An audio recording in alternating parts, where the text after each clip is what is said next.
I specialize largely in working with people who are on some sort of healing journey after trauma, whether it's early childhood, more complex pictures that then have been exacerbated by other life experiences or acute traumatic experiences. Got a lot of experience working with military and first responder communities, both in and outside of places like the VA, doing a lot of different kind of trauma work using evidence-based treatment modalities, and also specialize in sleep and insomnia, people with difficulties with sleep, working with people who are trying to find their way past the sorts of first line things you look up online about how am I going to sleep better, to really try to take an integrative approach. If there's mood disorders or other difficulties or relational challenges, taking that into account. So I really enjoy working with people who are focused on sleep in that regard.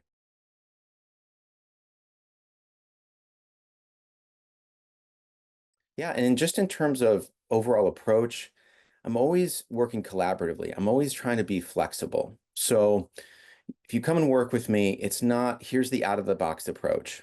There's a lot of structures, protocolized treatments that I can do, that we can work on.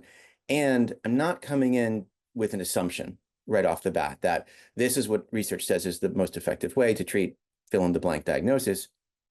I want to take that seriously. We're going to look at those approaches.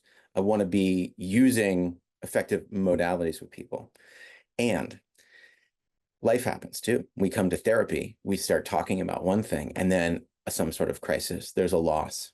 So that flexibility that I take very seriously says, let's shift, let's integrate, let's fold in what's happening, what's developing in your life.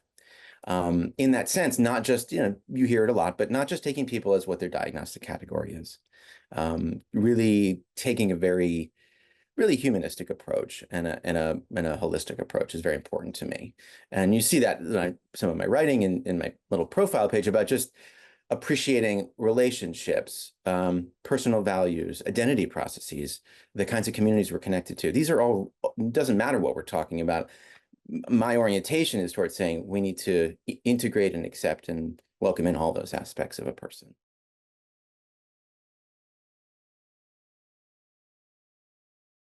I would say finding where people, the who and the what in their life is giving people a sense of connection, a sense of a real connection, community. I find I use the word bonding a lot. Where are you finding bonding? Maybe it's with a partner, maybe it's with a community.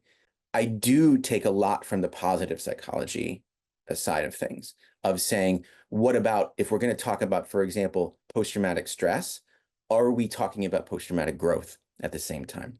Are we talking about how we change and develop and grow through our resiliency after things like trauma? And really taking that seriously. That's not, secondary. So I'm bringing that perspective in a lot.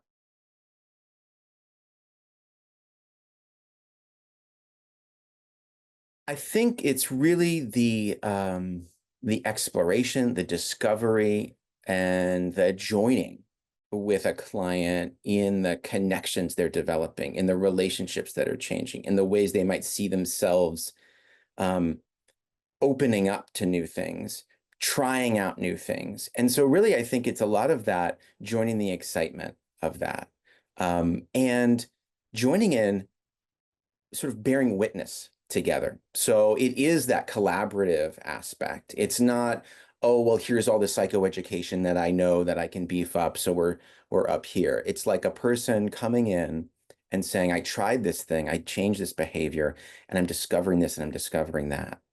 And there's ahas and there's wows and there's scary stuff. To really be there with that person, shoulder to witness that stuff and to see where there's over and over opportunities to say, this is your choice, you're doing this. Look at that empowerment. That's empowerment. And so that's another word that I'll use a lot. And it's another thing that I think is one of the most rewarding things about the work.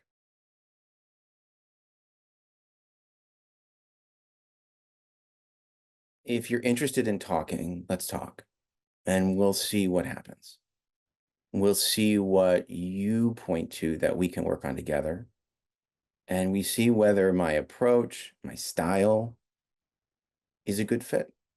If it's not, we find someone that is, and it's no harm, no foul. But no matter what, we're going to have a great opportunity to sit and at least honor you made the decision to reach out for help.